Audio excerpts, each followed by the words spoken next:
Tucson, live at noon. Good afternoon. I'm John Overall. Thank you for joining us live at noon. We do appreciate your choice in News 4 Tucson.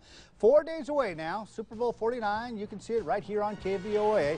The game is up in Glendale, but the pregame party is in downtown Phoenix. Brett Bagansky shows you how the fans have been taking it all in. You are looking at Super Bowl Central, the center of the biggest party in downtown Phoenix, where crews are putting the finishing touches on all of Super Bowl 49's decor. But as the fans are getting ready for Super Bowl Sunday, they were certainly there at Media Day. 6,000 members of the media from 30 different countries were there to ask their players pretty much anything outside of football. You had former Olympians on hand, former members of pop groups, former athletes. We even had a few actors on hand. And we spoke to J.B. Smoove from Curb Your Enthusiasm, who gave us his insights about Sunday's game. But he also had a message for his co-star, Larry David. And when Larry David must make his mind up, J.B. Smoove will be available. I'm here for you, brother, man. Think about it. Give me a call. I don't mind the extra check. I can use a check. The letters are in place. The lights are ready. All there is to do now is start the party, which begins here at 2 p.m. In downtown Phoenix, Brett Bagansky, News 4 Tucson.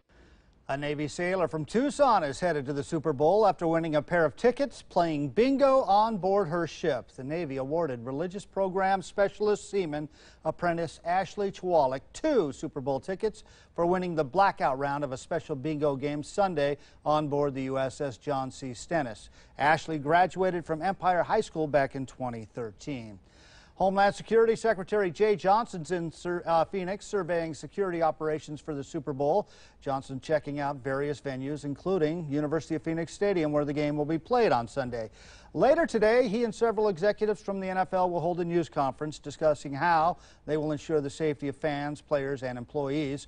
Johnson will then talk to another group at ASU about border security for the 21st century, and tomorrow morning he will deliver his State of Homeland Security speech. Millions of people watch the Super Bowl just for the commercials, but they are not all entertaining. This year, the NFL is running a Super Bowl PSA with a very serious message: domestic violence, which became a hot topic in the NFL this year after several cases involving NFL players. The PSA shows a disheveled home with broken pictures and a hole punched in the wall. A woman calls 911 pretending to order a pizza because her attacker is in the room. That message: it's up to us to listen. The ad is produced by NoMore.org, which ran similar PSAs throughout the NFL season.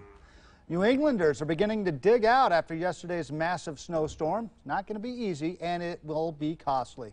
We're talking close to $1 billion in lost revenue. Dylan Dreyer reports. New England really took it on the chin with this one, with tropical storm force winds and feet of snow, up to 3 feet in some areas. Here in Marshfield, the Atlantic Ocean was crashing into these homes, causing significant damage and encasing everything in ice. And at the time of high tide, as the waters came in and flooded these streets, instead of receding back out to sea, it is frozen in place. The blizzard of 2015 is no doubt one for the record books. Under siege by the ocean. The storm surge punching out a 50-foot hole in the seawall in Marshfield, Massachusetts, one of several communities at the mercy of the tides. It makes a lot of sense to get out of your house and get to a safe shelter.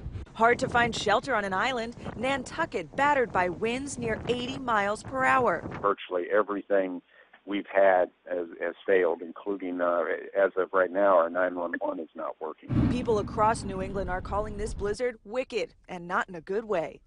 Snow everywhere, nearly 3 feet in some places. And that's not counting the mounds created by plows or shovels. If a car won't get you there, a snowmobile will do the job.